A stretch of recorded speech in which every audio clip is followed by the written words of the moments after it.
coisa que eu tenho percebido, o Alessandro, você tem escrito alguns artigos no Veritatis acerca da posição, não sei se é assim que eu posso me referir, sede vacantista, né? De vez em quando, aqui nas minhas lives, surge um sede vacantista, surge alguém falando que nenhum Papa depois de Pio XII é válido, é Papa de verdade, que a igreja está sem Papa, não sei o quê, e fica... Geralmente eu dou um banimento aí para a pessoa quando ela começa a falar muita bobagem aqui no chat, porque isso confunde os neófitos, isso é uma posição absolutamente herética. Eu costumo dizer até que é um protestantismo de sinal trocado, mas eu queria ouvir de você, porque você tem escrito artigos muito bons sobre o tema. O que é o sede-vacantismo? O que eles defendem? Até recentemente, eu não sei se você ficou sabendo, um padre do Rio de Janeiro foi excomungado por causa disso. Sim, padre Leonardo Rhodes. Então, eu queria que você falasse um pouquinho a respeito. Bem, assim, para catequizar as pessoas que estão nos assistindo aqui, até para elas se precaverem desse equívoco. Desse equívoco, não é só um equívoco, desse erro grave, né? O sede-vacantismo, como você disse, é uma posição teológica que apareceu depois com o advento do Concílio Vaticano II, né? Então, quando surgiu o concílio, com o Papa Paulo VI,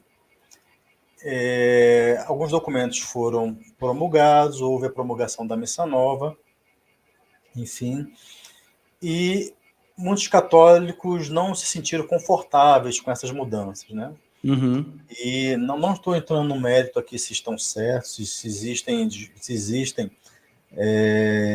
críticas justas ou injustas, é uma outra se história. Se existe espaço para um desconforto... Isso aí é uma outra história. Mas o fato é que, então, alguns católicos olharam para as reformas conciliares e olharam assim, isso não é igreja católica.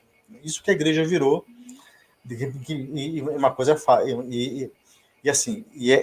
fato que a igreja mudou muito depois do concílio, né?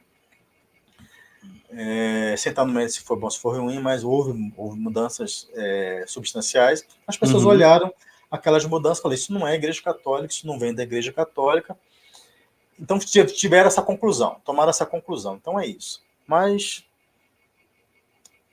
só que, porém, uma conclusão precisa de premissas. Né? Precisa de premissas. Então, não é igreja. Mas como é que isso aconteceu? É porque o Papa não é Papa? É porque Paulo VI não era Papa? Aí começam, né, as elucubrações. Então ele era herege, ou então a eleição dele foi inválida porque ele já era herege.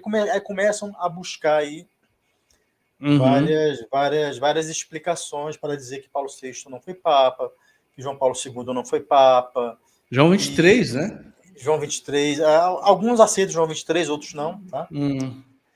E alguns também nem aceitam Pio XII, tá? O negócio é assim. Mas, no final das contas, são católicos, né, que estão tristes com a situação da igreja atual, e então procuram buscar explicações para o que está acontecendo, né, e acabam, então, negando que a igreja tenha um papa. Existem várias razões para isso. Como o protestantismo é um sistema também, tá? O sede-vacantismo é um sistema onde a pessoa que está nessa posição ela está acorrentada também com muitos cadeados. Mesma coisa. Interessante. Tá? Porém, pelo nome, como o nome diz, sede-vacantismo, sede vacante. Quer dizer, a sede de Pedro está vaga. Esse que é o significado de sede vacante. Né? Como falece um papa, o trono de Pedro fica um período vago até a eleição do próximo papa. Então, sede vacante, então eles dizem que a sé está vaga, por isso que eles têm esse nome. Sede vacantismo. Né? Então, eu escrevi um livro recente que está sendo lançado, está chegando aí no mercado em março, chamado Do Papa Herege, né? E se o pastor supremo se tornar um lobo, onde eu vou explicar se isso tem lógica, né? Porque eles se baseiam, quer dizer, o sede-vacantismo tem muitas posições, mas as duas posições majoritárias têm a posição dos totalistas e dos sede-privacionistas. Os sede-privacionistas são o seguinte, eles dizem que a sede não está vacante, ela está ocupada materialmente. Mas isso eu explico depois. Mas os totalistas que dizem que a sede está vacante, eles dizem que se baseiam na doutrina de São Roberto Bellarmino, que é santo e doutor da igreja, que São Roberto Bellarmino teria ensinado que um papa herege deixa de ser papa pelo próprio fato da sua heresia ter se tornado manifesta. Então, esse é o slogan. Então, eles ensinam isso, né, para as pessoas veem isso em vários artigos sede-vacantistas, olha para o Papa Francisco, Papa polêmico, né? E qualquer coisa que o Papa fale, caiu a toalha, é herege, tá? Então, o Papa é herege, porque falou que a toalha caiu, então a sé está vacante. Então, essa posição cresceu muito no pontificado do Papa Francisco, né? Nos pontificados anteriores era uma posição mais comedida, mas com o Papa Francisco as pessoas têm tomado muito essa posição. Bem, é uma posição que não tem base católica, né, como eu tenho escrito sobre isso, eu estudo sede-vacantismo há 15 anos. Você disse que é uma posição absurda, né? Um dos últimos artigos seus. Exatamente, né? Então, não faz sentido nenhum o sede-vacantismo, por várias razões. Né? Primeiro, que é de fé, Concílio Vaticano I, que sempre haverão papas no trono de Pedro até o final dos tempos. Né? Aí eles falam, mas o cardeal, não sei quem, Bilot, disse que pode haver uma vacância longa. Bem, existe uma diferença entre uma vacância longa da Sé Apostólica e uma vacância da própria igreja. Né? Porque, vamos fazer um exercíciozinho aqui, um chinesinho, né? Se o último Papa foi Pio XII, certo? Que é isso que eu faço nos meus artigos, né?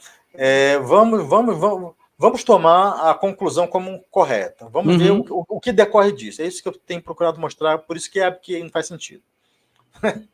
Então, Pio XII foi o último Papa. João XXIII não foi Papa, os outros não foram Papas. Significa que não temos mais cardeais para eleger um próximo Papa.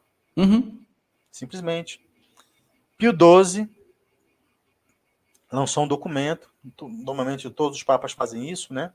No seu pontificado, ele sempre faz alguma reforma na eleição papal, e Pio XII disse, né, como outros papas, que somente os cardeais poderiam eleger o próximo papa.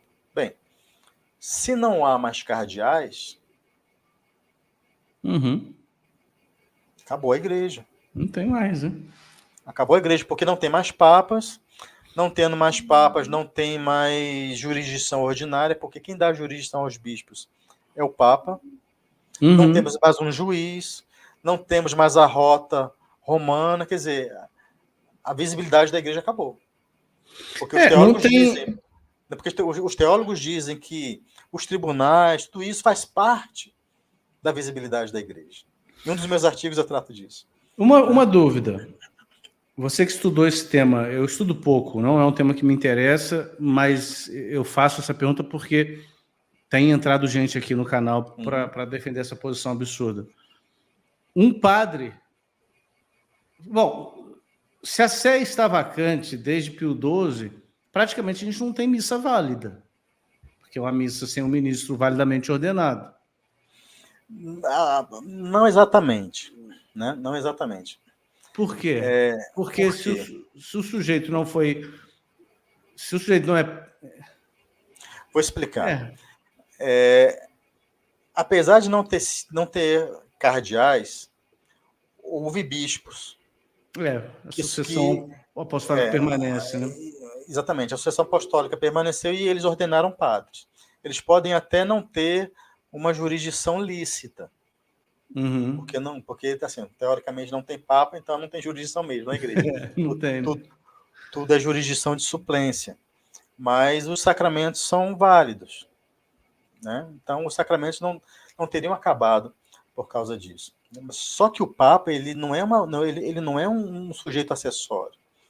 Não, ele é totalmente fundamental. Então já começa por aí o problema. Então não é mais sede vacantismo, é eclésia o vacantismo. A igreja sumiu, a igreja acabou. Simplesmente. Não há como. Aí nós vamos ter os conclavistas, né? Existem hoje cerca de 20, se eu não me engano, 20 papas eleitos aí, antipapas hoje, né? Eleitos aí por esses grupos. Sim. Poxa, mas se Pio XII disse que se Pio XII definiu que só os cardeais podem eleger o Papa, com que autoridade que eles fizeram um conclave? Esse conclave tem validade zero. Eu acho isso muito engraçado. O cara se crer Papa, eu acho assim, é igual o cara que está no hospício achando que é Napoleão, entendeu? Tipo, exatamente. Quer dizer, é maluquinho. É inconsequência da inconsequência, então não faz sentido nenhum. Tá? Então, pessoal, é o seguinte. Deus instituiu uma sociedade perfeita. Né? A gente fala que Deus, que a igreja é uma sociedade perfeita. O que significa isso? Isso é importante. Né? Porque, veja, porque se Pio XII foi o último Papa, a igreja não tem como mais suprir um Papa. Não tem mais como. Acabou. E um conclave e um concílio não é superior ao Papa. Então não pode ir contra uma definição de Pio XII. Né? Então vamos entrar na maluquice deles aí, né? Para ver se faz sentido. Então, só que a igreja é uma sociedade perfeita. O que é uma sociedade perfeita? Uma sociedade perfeita é uma sociedade que ela não depende de ninguém, só dela mesma. Ela tem tudo que lhe é necessário para a sua subsistência. Para a sua missão, para a sua subsistência. Então, a igreja sempre terá meios de suprir um Papa. Isso é de fé. Porque ela é uma sociedade perfeita. Existem duas sociedades perfeitas, o Estado e a igreja. Cada um no seu campo, na sua natureza. Né? Com seus objetivos. Então, aí nós vamos entrar no outro problema. Além do problema do Vaticano I, que sempre diz que sempre vão haver papas, a igreja deixou de ser uma sociedade perfeita. Porque ela não consegue mais suprir papas. Que são fundamentais na vida da igreja. São fundamentais. O Papa não é um sujeito acessório. Então, quer dizer, é uma posição que não tem sentido com seus próprios princípios. Porque às vezes a pessoa está errada, mas a lógica dela, mas ela é coerente com a lógica errada que ela tem. Existe uma coerência, né? Mesmo no erro. Né? O Chesterton foi um grande escritor, né? Inglês, ele reconhecia isso em muitos dos seus adversários, que eles eram coerentes no erro deles. Né? Tinha coerência, mas o Sérgio Vagantino é incoerente totalmente. Sim. Não faz sentido nenhum. Não, perfeito. Né? Então, acompanhe lá os nossos artigos, né, sobre isso. Isso que eu ia falar agora. No site, gente, Veritatis Splendor, tem muitos artigos sobre esse tema. Eu acho que é importante a gente trazer esse assunto. Como eu disse, algumas pessoas têm entrado aqui para defender essa posição absurda, mas eu tenho visto algumas pessoas que se tornaram católicas recentemente e estão, de alguma forma, dando ouvidos a essa bobagem. Estão sendo seduzidas por essa maluquice. Então, assim, essa posição causa dano a almas. Sabe o que eu falo, Eduardo? Sabe o que eu falo? Eu falo, meu filho, você nem esquentou o banco da igreja, pelo amor de Deus. Não, pois é. Vai esquentar o banco da igreja. Vai rezar o terço. Vai ler o catecismo. Vai estudar a vida dos santos. Vai servir na igreja de alguma forma. Não, sou novo ainda, não dá para servir em nenhuma pastoral. Pega uma vassoura e pergunta para o padre que dia que você pode varrer a igreja, entendeu? Tipo, integre-se numa paróquia, porque essa posição tem enfiado minhoca na cabeça de algumas pessoas, e eu quero dizer para quem me segue, para seguir também o professor Alessandro, ler os artigos que ele tem escrito e não se deixar seduzir por isso.